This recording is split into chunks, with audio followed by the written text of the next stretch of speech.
नमस्कार, मैं हूं अभिषेक। स्वागत है आपका शहर दिन भर में। बुलेटिन में सबसे पहले बात करेंगे अन्नदाता को मिलने वाली राहत की, जिसे सूबे की सरकार ने देना शुरू कर दिया है। इसके बाद बात करेंगे एक ऐसे चुनाव की जिसके होने का इंतजार 2.5 साल से किया जा रहा है। बताएंगे कि कौन कर रहा है चुनाव का इंतजार। इसके बाद बात होगी सरहद पर सैटेलाइट फोन की। दिखाएंगे कि कौन कर रहा था इस्तेमाल और पता लगने पर क्या कुछ एक्शन लिया गया। फिर बात होगी ऐसे मेडल की जिसके लिए प्रतिभा नहीं पैसे देने पड़ते हैं। दिखाएंगे कि कहां होता है ये खेल और फिर मिलवाएंगे आज के जगजीत सिंह से। तो कहीं जाइएगा नहीं, बने रहिए हमारे साथ, देखते रहिए शहर दिन भर।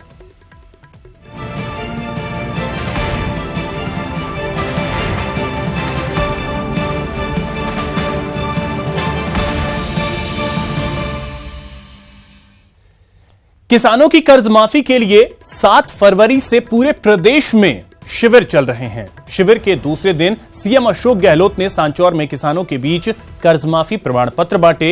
इस मौके पर उन्होंने बीजेपी पर जमकर हमला बोला। किसानों की तरफ से जोरदार स्वागत आदरणीय मुख्यमंत्री जी का हम सब लोगों को करना चाहिए। सांचौर में सीएम ने खुशियों की सौगात दी तो किसानों के चेहरे खिल उठे। एक भव्य समारोह में सीएम अशोक गहलोत ने सैकड़ों किसानों को कर्ज माफी का सर्टिफिकेट दिया। डाक बंगला में हुए समारोह में राजस्व मंत्री हरीश चौधरी, सहकारिता मंत्री उदयलाल आंजना, स्थानीय विधायक और वन मंत्री सुखराम बिश्नोई के साथ ही उच्च शिक्षा मंत्री भंवर सिंह भाटी भी मौजूद रहे। इस मौके पर सीएम ने कांग्रेस को जिताने के लिए सांचौर की जनता का आभार जताया और दावा किया कि सरकार अपना हर वादा पूरा करेगी। हमने बहुत बड़े निर्णय किए हैं कि जो कोऑपरेटिव बैंक के कर्जे हैं किसानों के, फसली ऋण वाले, शॉर्ट टर्म वाले, वो तमाम किसानों के कर्जे माफ होंगे। कोऑपरेटिव बैंक के तमाम किसानों के, उनमें कोई भेदभाव नहीं होगा कि ये डिफॉल्टर है या क्या है। अगर वो समय पर कर्जा लिया हुआ वापस जमा नहीं करवा पाया है, या 50,000 रुपये पहले सरकार ने माफ करने की बात की थी, आपको आश्चर्य होगा 8,000 रुपये सिर्फ खर्च हो रहे थे उनके उस वक्त। उन्होंने खाली 2,000 करोड़ रुपये दिए और आज हमारे ऊपर उनका 6,000 करोड़ का भारी हमारे ऊपर आ गया है। तब भी हमने कहा है कि कर्जा माफ होगा। उससे एक कदम और आगे बढ़ करके जिनके सीमांत लघु किसान नहीं है, ज्यादा जमीन है, उसका कर्जे माफ होगा। इससे पहले सांचौर पहुंचने पर कांग्रेस नेताओं और कार्यकर्ताओं ने सीएम का जोरदार स्वागत किया। किसानों को संबोधित करते हुए सीएम ने बीजेपी पर जमकर हमला बोला।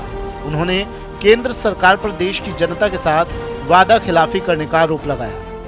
और झूठे वादे करके सरकार में आ गए, वो सब जुमले साबित हुए। न 15 लाख रुपए की जेब में आए किसी की जेब में 15 लाख रुपए आए हैं। अब बताइए, आप सब हाथ खड़ा कर रहे हैं, हाथ हिला रहे हैं। जोर शोर से कहा गया था, अरे एक मौका दो, 15 लाख रुपए लेके आपके खाते में डाल देंगे, अच्छे दिन आएंगे। अच्छा आए अच्छे दिन आपके? बताइए, आप एक साथ हाथ सब घेर रहे हैं। एक कैमरा होना चाहिए, वो उनकी फोटो ले, मेरी क्या फोटो ले रहे हैं? देखो आप, देखो सही क्या कैमरे घूम रहे हैं। देखो ये हाथ ऐसा आगे मैंने देखा ही नहीं कहीं पर, जो यहाँ दिख रहे हैं। आप बताइए, अब कोई बात नहीं, सब आइए। इसके साथ ही सीएम ने दोहराया कि उनकी सरकार किसानों, दलितों, आदिवासियों और गरीबों के कल्याण में कोई कोर कसर नहीं छोड़ेगी। तो मैं कहना चाहूंगा आपको कि आप दिमाग में रखें कि ये सरकार आपकी अपनी है। ये सरकार किसानों की है, गरीबों की है, गांव के विकास के लिए है, दलितों का, पिछड़ों का, आदिवासियों का, भीलों का, जो हमारे गरीब तबके हैं, उनकी सेवा करना हमारा परम कर्तव्य समझते हैं। उसी रूप में ये कांग्रेस पार्टी सभी को साथ लेके चलती है। ये क्या कॉलेज की घोषणा बाकी रह गई है? अरे आपने तीसरी ताली बजाई, तो मैंने समझा वो घोषणा अपना आपने खुद नहीं मान लिया फिर तुम जी कह रहे वापस करो। मैं घोषणा करता हूं कि सांचौर में महाविद्यालय खुल जाएगा।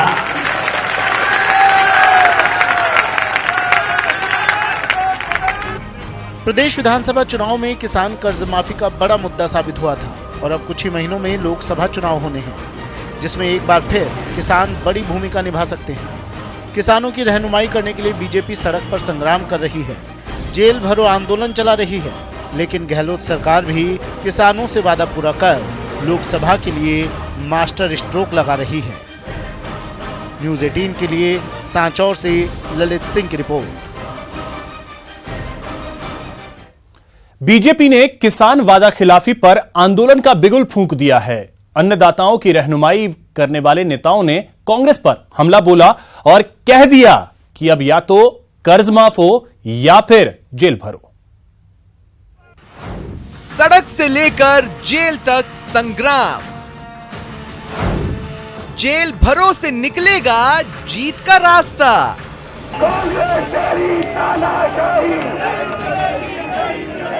चुनावी मौसम है और दाव पेच का खेल है।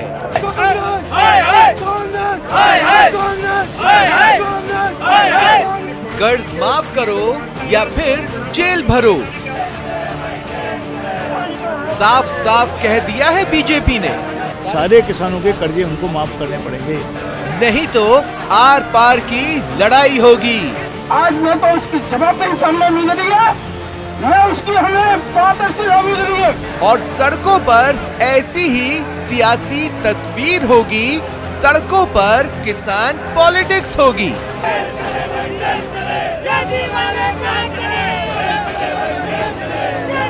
इसी के चलते दौसा, अजमेर और उदयपुर समेत कई जिलों में बीजेपी नेताओं ने गिरफ्तारियां दी और पूरी कर्ज माफी का वादा पूरा करने के लिए आंदोलन का बिगुल बजा दिया।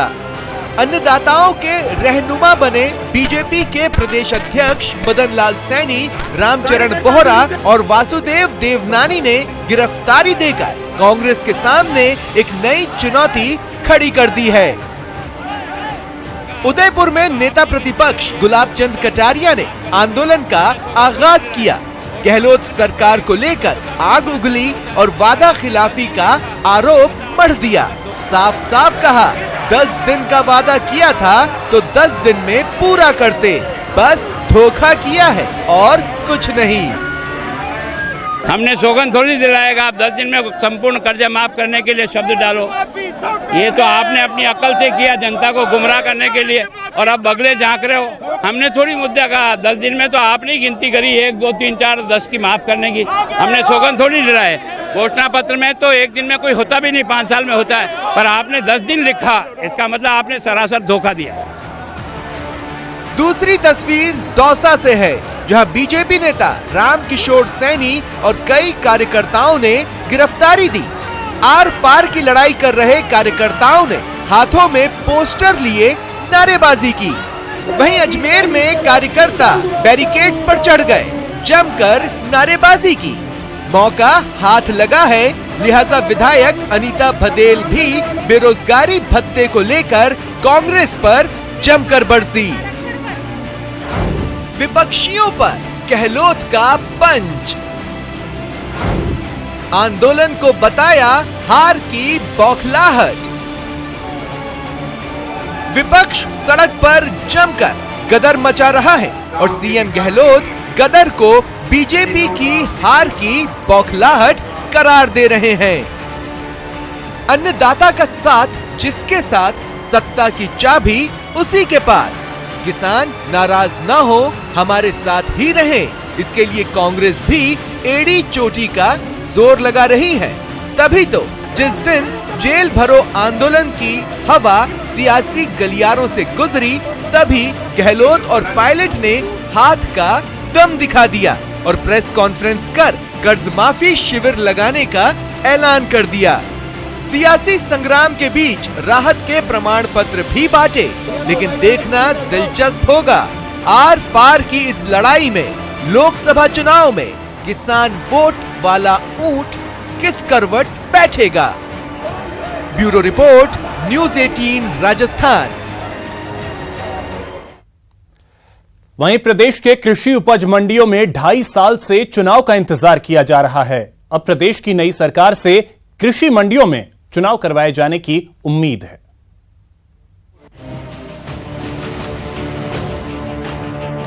प्रदेश के 138 मंडी समितियों के चुने गए बोर्ड का कार्यकाल साल 2016 में ही खत्म हो चुका है, जिसके बाद से ही मंडियों का प्रशासन सरकारी अधिकारियों के हाथ में है, जबकि कृषि मंडियों के विकास के लिए कृषि मंडी उपज बोर्ड का गठन किया गया है, जिसमें किसानों और व्यापारियों की भागीदारी सुनिश्चित की गई है।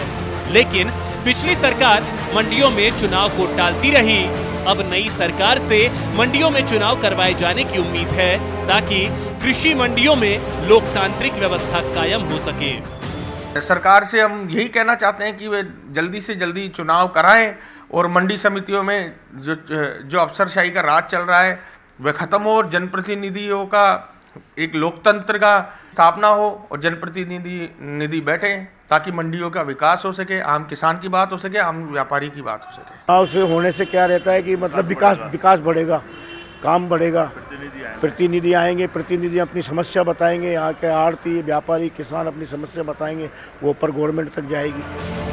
मंडी समितियों के लिए गहलोत सरकार चुनाव करवाएगी, इसकी पूरी उम्मीद की जा रही है। पिछली वसुंधरा सरकार ने हार के डर से मंडी समितियों के चुनाव नहीं कराए, लेकिन अब सूबे में नई सरकार है और नई सरकार से नई उम्मीदें जगी हैं, ताकि मंडियों का चुनाव हो और मंडियों के विकास में किसान और व्यापारी मिलकर फैसले ले सके। कैमरामैन विपिन कुमार के साथ बीके शर्मा, न्यूज 18 जयपुर। अगर आप फेसबुक पर हैं और चैटिंग करते हैं तो सावधान हो जाइए, कहीं आप भी हसीन फरेब के शिकार ना हो जाएं।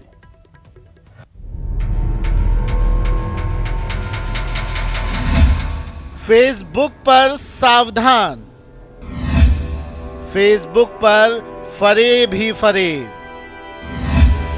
फेसबुक पर हनी ट्रैप का मायाजाल, फेसबुक पर फेक फ्रेंडशिप। मेरे से फेसबुक में फ्रेंडशिप हुई थी, उसके बाद में मेरे से 4-5 साल से ऐसे पैसे मंगवा रही है अकाउंट में और मेरे को ब्लैकमेल कर रही है। सुना आपने कैसे फेसबुक को जरिया बनाकर फरेब हुआ। पहले फ्रेंडशिप का मायाजाल रचा और फिर हनी ट्रैप के मंसूबों को बखूबी अंजाम दिया गया। बंगाल की शातिर हसीना ने अपने जाल में ऐसा फंसाया कि पैसे की वसूली शुरू हो गई। नहीं देने पर धमकी और ब्लैकमेलिंग का सिलसिला शुरू हो गया। मेरे को ब्लैकमेल कर रही है, बार बार धमकी दे रही है, तेरे पिताजी को बोल दूंगी, भैया को बोल दूंगी, नहीं तो तू मेरे अकाउंट में पैसे डाल। मायाजाल में फंसे तो निकलने के लिए सौदेबाजी हुई। शातिर हसीना ने मुंह खोला तो साफ साफ कहा, बचना है तो 20 लाख दो। किसी तरह सौदा 13 लाख में तय हुआ। आज पैसे देने की बात हुई थी 13 लाख रुपए की, 13 लाख रुपए का तो हुआ नहीं, तो 2 लाख रुपए मैंने बोल दिया कि 2 लाख रुपए तो आप लो और मैं और करता हूँ बंदोबस्त। बातों और मुलाकातों का सिलसिला लंबा चला, लेकिन फेसबुक वाली फरेबी हसीना का असली चेहरा सामने आने में 5 साल लग गए और शातिर हसीना सलाखों में पहुंच गई। फिर तो 4-5 साल से जान पहचान दी। उस महिला ने उस व्यक्ति को मुकदमा दर्ज नहीं करने के एवज में पैसों की डिमांड की। पैसों की दोनों के बीच में 13 लाख रुपए में सौदा तय हुआ था। इसके बाद उस व्यक्ति ने इसकी शिकायत श्रीमती ममता सारस्वत सीओ झुंझुनू व्रत को की और आज उनके बीच में रुपयों का लेन देन हो रहा था। कोर्ट परिसर के बाहर सीओ मैडम ने कार्रवाई करते हुए मौके से 2 लाख रुपए जब्त किए हैं और आरोपियों को गिरफ्तार किया है। फिलहाल फरेबी हसीना और उसके साथियों से पुलिस पूछताछ में जुटी है और फरेब के इस धंधे में शामिल अन्य लोगों के बारे में जानकारी जुटा रही है। झुंझुनू से न्यूज 18 के लिए इम्तियाज भाटी की रिपोर्ट। जैसलमेर के सरहदी इलाके में 2 विदेशी नागरिकों को बैंड सैटेलाइट फोन के साथ पुलिस ने हिरासत में लिया। अब जांच एजेंसियां इन संदिग्धों से पूछताछ में लगी है।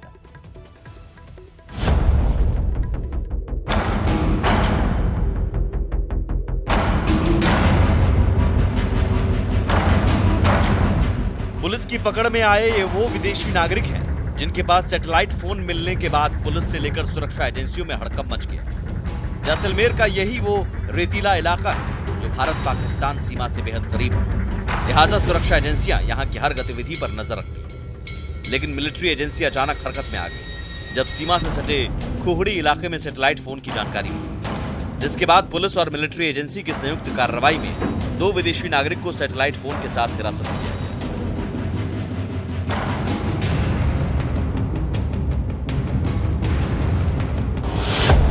दोनों विदेशी जर्मनी के रहने वाले हैं। कैमल सफारी करने आए थे दोनों विदेशी। जर्मनी से पहले नेपाल और फिर भारत पहुंचे हैं। सैटेलाइट फोन ऑन करने पर मिली जानकारी। 16 फरवरी को खोहड़ी इलाके में वायुसेना का है शक्ति कार्यक्रम।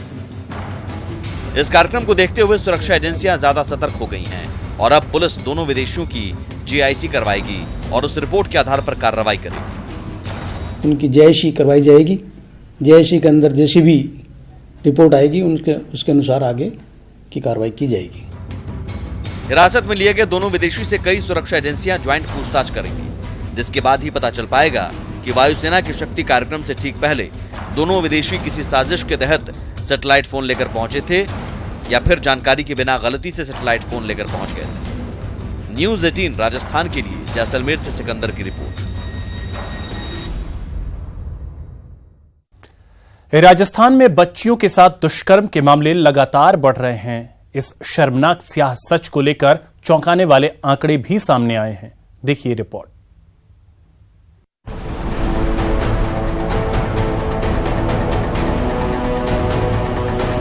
केंद्र और प्रदेश सरकार ने दुष्कर्म की वारदात पर लगाम लगाने के लिए भले ही कानून को सख्त किया हो, लेकिन राजस्थान में दरिंदगी की घिनौनी वारदात के मामले लगातार बढ़ रहे हैं। ये चौंकाने और डराने वाले आंकड़े राजस्थान पुलिस की रिपोर्ट से सामने आए हैं, जिसके मुताबिक साल 2017 में हर रोज 4 बच्चियों के साथ दुष्कर्म के मामले सामने आए, जबकि साल 2018 में हर रोज 6 मासूमों के साथ दरिंदगी के मामले सामने आए। पुलिस की रिपोर्ट के मुताबिक प्रदेश में साल 2018 में 4,335 दुष्कर्म के मामले सामने आए। 2,157 दुष्कर्म के मामलों में आरोपियों के खिलाफ कोर्ट में चार्जशीट दाखिल की गई है। 542 दुष्कर्म के मामलों की जांच जारी है। 1,636 दुष्कर्म के मामले फर्जी पाए गए।